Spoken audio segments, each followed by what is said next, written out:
In today's video, I'm going to teach you how to add numbers and cards in Trello. Trello is an incredibly versatile project management tool that helps you organize tasks and collaborate with your team.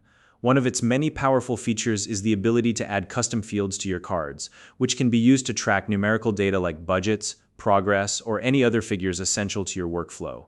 If you've ever wondered how to set this up, don't worry. I'll walk you through the process, step by step, so you can start using this feature effectively. First, make sure you're on the Trello board that contains the card you want to modify. If you're not already there, navigate to your Trello account, find the correct board, and open it up. Once you're on the right board, locate the specific card where you want to add numerical data. Click on that card to open it, and this will expand the card view, showing you all the current details inside. Now that the card is open, look for the Add button. You'll usually find this within the card view, often among the options for adding more details or features to the card. Once you've located it, go ahead and click on it. This will open a menu of options. From the menu, select the Custom Fields option. Custom fields are a great way to tailor Trello cards to your specific needs by adding fields for text, numbers, checkboxes, and more. If you're new to this feature, it's worth noting that it's an excellent tool for tracking extra details that don't fit into Trello's default features. Next, click on the option to create a new field. This is where we'll add a field specifically designed to store numerical data. When prompted, enter a descriptive title for your field.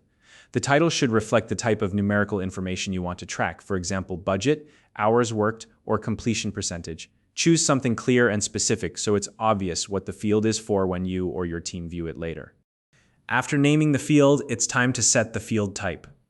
Since we're working with numbers, select number as the field type. This ensures that the field will only accept numerical inputs, making it perfect for tracking data like costs, quantities, or other figures. Once you've configured the field, don't forget to save it. Saving will finalize your new field and add it to the card. Without this step, your changes won't be applied, so make sure to double check that everything looks correct and hit that Save button. Now that the field has been created, you can go ahead and input the numerical data you want to track. Simply locate the new field on your card, click into it, and type the number or figure you want to enter. For example, if you're tracking a project budget, you can input the dollar amount here. Once you've entered the data, it will be saved to the card automatically. And that's it. You've successfully added a custom numerical field to your Trello card. If you don't already have a Trello account, you can use the link in the description to sign up and start organizing your projects today. If you found this video helpful, please like and subscribe.